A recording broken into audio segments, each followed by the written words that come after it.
All right, let's get things started on Friday night, a game that I'll be on the call for. Very excited about the matchup, the Capital One Orange Bowl, and we have a lot of different storylines to try to angle into this game. Let's start with Clemson. They're the ACC champs. So we'll start here.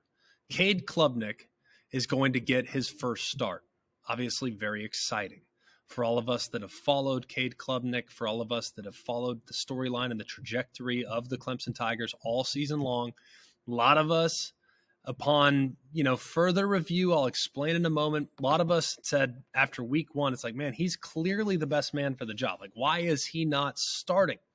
Well, once you dive a little bit deeper and you start to really watch, the physical gifts are there. There's no denying he's fast, he's accurate, he can run, he can throw it down the field, he can do all those things. But the processing, for whatever reason, just wasn't there. And think about what Clemson is this year. They're going to be a team that was going to rely on great defense in the front seven, that was going to just squeeze you down and win on that side of the ball by controlling the line of scrimmage, running the football, shortening the game. Kind of old school, frankly, in a lot of ways, because they had uncertainty at wide receiver. So we talked about Clemson as being kind of a run-first, defensive-oriented football team. So what do you want at quarterback if you're going to have that approach? You want a guy that's going to take care of the football, a guy that's smart, a guy that's not going to put you in harm's way and that's not going to make mistakes. Well, DJ Uiagalelei, frankly, should have been all those things. Problem is he wasn't. He made plenty of mistakes. So ultimately, after 7 snaps in the ACC championship game, they decided to pull the plug. DJ, third series is going to be Cade's either way, but if he plays well, it's his show from this point forward. And boy, did he play well. ACC championship game MVP, threw for 279 and a touchdown. Also ran for 30 yards and a touchdown in a win against North Carolina. Now, who does he have on the perimeter? Antonio Williams is a star at wide receiver. True freshman, number 0. He's the real deal. Will Shipley and Phil Moffitt at running back are a really solid 1-2 punch, and a defense and an offensive line that's good, not great. Left tackle is great. Everybody else, solid. Not spectacular.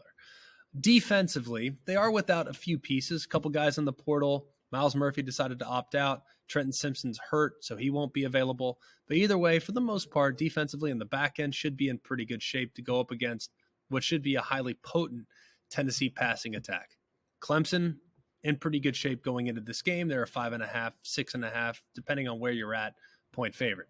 The other side of the football, Tennessee. Let's talk about them. What is Tennessee? Well, the more I've dove in and the more I've watched this team, and when you have bowl games and you're doing your preparation for the bowl game, you have ample time. You're almost studying too much, and I feel like I kind of might have fallen victim to that. The more I dove into Tennessee this year, the more I realized, while yes, they're big on the downfield throws, while yes, they're big on creating big plays, this is a team that really wants to run the football more than anything else. And the most underappreciated running back in America, you could make a strong argument, it might be Jabari Small. He's the real deal. He's got great wiggle. He's got great top end speed. The initial defender at the second level, usually the second level defenders unblocked in their offense. He's going to be unblocked. And more often than not, you look at Jabari Small, he's going to make guys miss. He is extremely explosive in the open field. He's the perfect back for what they want to be offensively.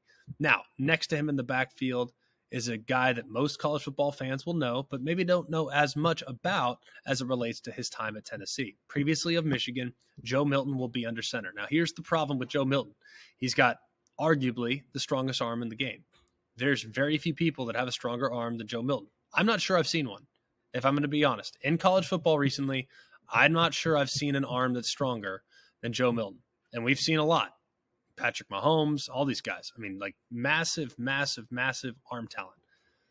Nobody's arm is as strong as Joe Milton's. I'm telling you, it's that strong. The problem is it's erratic as can be, especially on the downfield throws. His arm is almost too strong for his own good.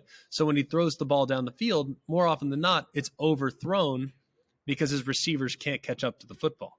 So what he needs to make sure he does in this game, he's got to give his receivers a chance, and overthrows are just long foul balls. They mean absolutely nothing. At wide receiver, Jalen Hyatt's not playing, and you also are going to be without the services of Cedric Tillman, who really had an ankle injury most of the year anyways. So they're good without their top 2 guys, but they still have quality pieces. Squirrel White is really good.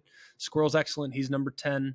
You also have Ramel Keaton. He's number 80. He's really solid as well. And Brew McCoy announced that he will be back. He's number 15. He'll be back in the game as well. So those will probably be the three guys that you'll see at wide receiver. Very much still capable of complementing that run game. But of those three, who scares you the most? It's Brew McCoy for sure. He'll be your primary X receiver. And then on the defense side of the football, a team that played awful in their second to last game, great in their last game. What are we going to get? Is an aggressive group. They want to create disruption along the line of scrimmage. They want to come after you and create negative plays, get you off schedule. But ultimately, the defense, they're going to be tasked with kind of slowing down an offense that at times this year has been a bit one-dimensional.